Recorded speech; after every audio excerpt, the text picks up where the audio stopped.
Achọrọ m iji mmiri enwe ilo na ife a unu na ya na-eje ya na ndị klient ya na-eme wee kọwara unu ife mere akwụkwọ ọgụgụ n'ụlọ ikpe because afụgo m ebe some of our people na-asị that na na-ekpe ikpe ọgwụ n'ime kọtụ ka kọtụ si kpewe ikpe oke ite ka kọtụ si kpewe ikpe juju ka kọtụ si kpewe ikpe sham.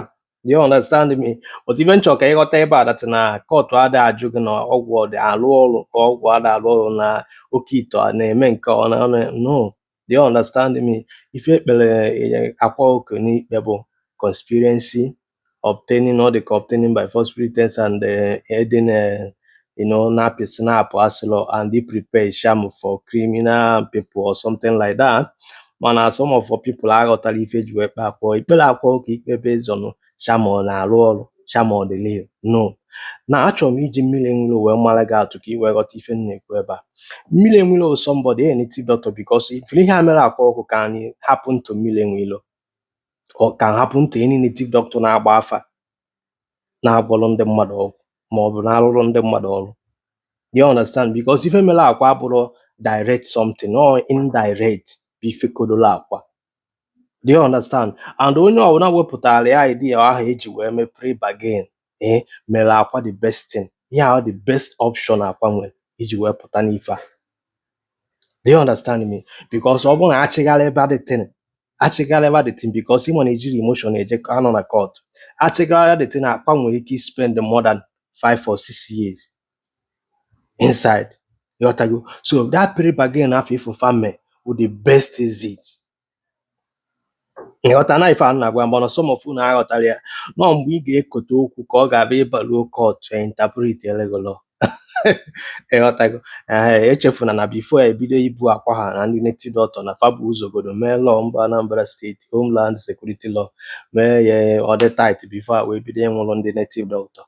Ịghọtago mana ka m kọwalụ na ife bichukwu mmiri enwilo ife alụnwaghị na etu a mmiri enwilo nọ na mmiri enwilo ya agbapụtara everyday ọ na-agwa eze nwaanyị sọbalị eze nwaanyị baba dudu eze nwaanyị ya eji obodo oyibo bute ego nata.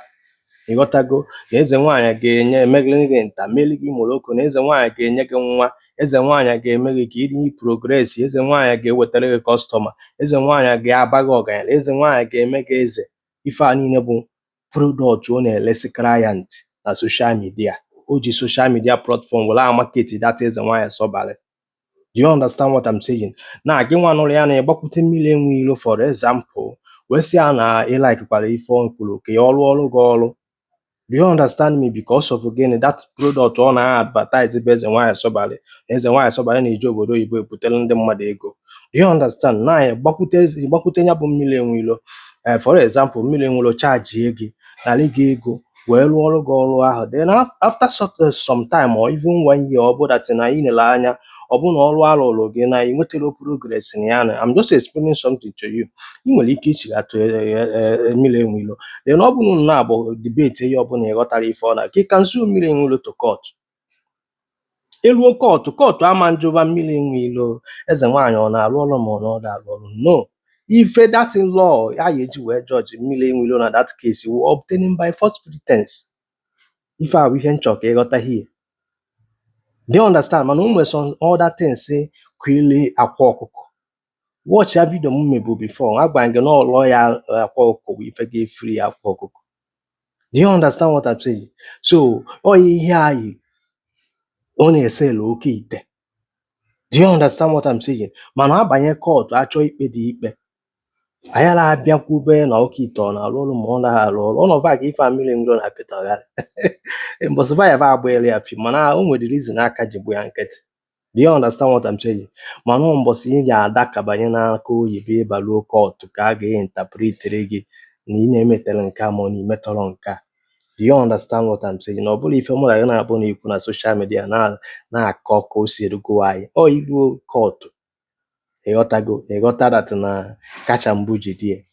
So nke ọbụla ị na-ekwu na social media dị sure that no ife ị ga-edefend one or ife ị ga-eprove a na-ekpe spirituality na court physical something a na-afụ anya. So nke ọbụla ị na-asapụ ọnụ na advertise na social media as a native doctor dị sure na mbọsị oge eleji that you can defend and prove it.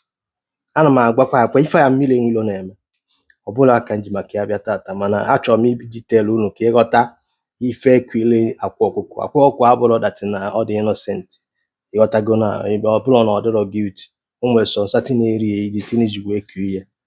Ịghọtago na bụ na indirectly, because mmadụ nwere ike ịgbakwute ya si anya rụọ ọrụ ya ọrụ, ọ jụbara onye ahụ ife ọ na-eme, ọ mara ife onye ahụ na-eme, ife ọ ma na ọ na-arụ ọrụ were anara ego.